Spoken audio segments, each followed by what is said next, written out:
All right, folks, I'm going to go over my sound settings for American Truck Simulator. This is for version 1.57. I've had a few requests to show the sound settings that I use in game. Here we go. Audio, master volume, 80%. Interface volume. Now I keep my UI music muted and my music in-game volume muted. I don't care to listen to those. I throw on my own music in the background. Intro logos, 50%. UI sounds at 50%. And play sounds when the game is in the background. I keep that enabled. Truck sounds, 100% on everything. I keep it all cranked all the way up. Backup beeper on. Interior sounds. Now this might be where some of you keep it down. I like to listen to a little bit of my engine. I don't mind it being a little loud in the cab. It's nice. Interior sounds volume at 100. Radio volume 67%, but that's variable, right? If I turn the radio on, it adjusts up and down with the radio. I keep my open window noise checked, and I keep my reverb effect on the cabin checked. Rumble strips are on. I keep traffic volume, ambient sounds, and my wind sounds volume at 50.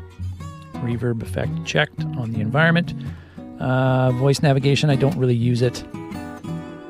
CB radio and CB radio audio effects are both at 50%.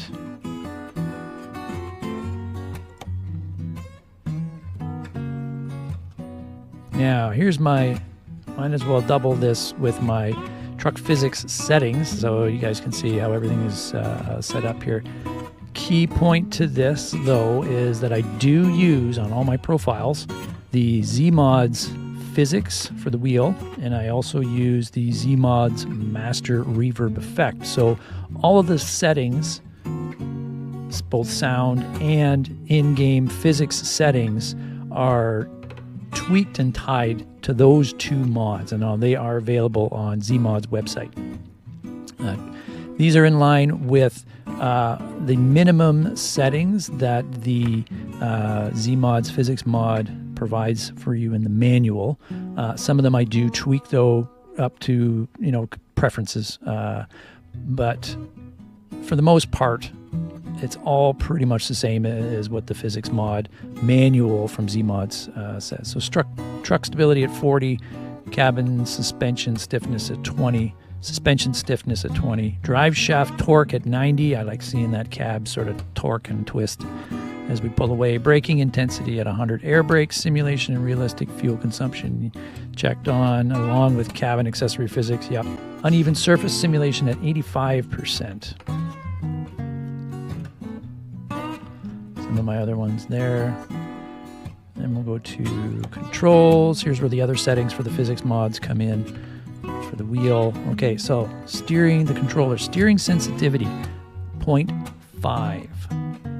The steering non-linearity, 0.15. And the steering animation range, 270 degrees, all right? Controller feedback. I keep my overall gain. This is for force feedback at 150. Centering at high speed, 100. Centering at low speed, 50. Internal friction at 50. Engine resonance. Now this one's set to 0, but I do run some profiles for engine resonance up at around 70%. It'll vary between the truck, between 50 and 70, and as well as what I want. This gives you that nice resonance in the wheel, that nice feel. I'll stick this here at 70 on this one. This profile should be, the engine resonance should be at 70. Terrain surface at 20. Bumps at 100, collisions at 100, gearbox grind at 32%. Yeah, I know I grind, but I don't like to hear it all the time. Understeer slippage at 50 and the assisted steering at 50. All right. So that's for those. I keep my Eaton Fuller 18-speed shifter layout with the advanced and clutch or throttle for the fast split so that I can float the gears if I need to. I keep the automatic turned off. That's NA. And that's really it for the settings in my game. Everything else is really going to be dependent on the computer system you're using, and that would include the graphics, Okay, and as you can see, I'm running triple screens, so I'm running like a huge, big, wide setup. So this is done through the NVIDIA surround setup.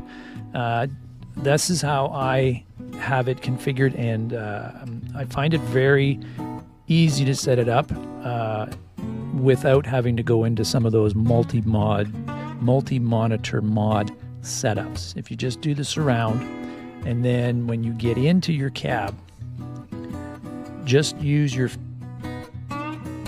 field of view in until the dash doesn't look like it's got that V shape, until the dash is lined up. And that is a really, really easy way to set up triple screen monitors. I learned that from Armstrong Gaming. Armstrong Gaming has an amazing video out on his YouTube channel on how to set that up, because I was struggling for the longest time on trying to figure out how to set up a triple monitor display so that it like was nice and stretched, and you know, there was I was trying to use different mods, but no, it's super simple. Keep it simple. That's the best way. It's the only way that I can really emphasize to do it, and it worked out really well, and I really enjoy how easy and it is to set up. So there you go. If you got any more questions, you want to see any more settings that I use to play with, I'd be happy to do them for you. Just let me know in the comments.